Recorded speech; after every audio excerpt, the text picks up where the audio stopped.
Ulwimi lwesiSwahili luzakongezwa ezikolweni zika-Rhulumente kwikota yesibini yonyaka njengesinye sezifundo abafundi abanozikhethela sona. Olulwimi luthethwa zizigidi zabantu kwilizwekazi i-Afrika, noninzi olwazifumanela ikhaya kweli loMzantsi Afrika.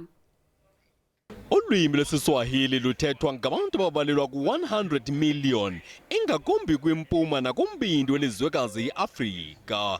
Kodwa kwaba bafundi basethembisa eMzantsi Afrika, olulwimi lulwimi abangalwaziyo. In the near future, it might provide job opportunities like being a translator or a teacher. I wouldn't choose to speak a language like that because I think it's complicated. Abazali bona bathi olulwimi lungaluncedo ebantwaneni babo. Maybe they will get a university in where they speak lwesi-Swahili. The people from Africa are here in South Africa, so they are learning our languages. So why not learn one of their languages? Olulwimi ke luzakongezwa kwizikolo ezibalelwa ku-90 kwisiqingatha sesibini sonyaka. We realized that we didn't have any language from Africa.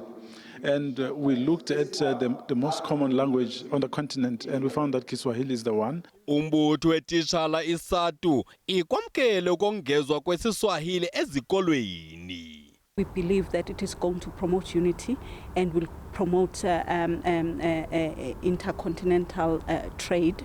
Olulwimi luthethwa kakhulu kwingingqi yaseYeoville eGauteng.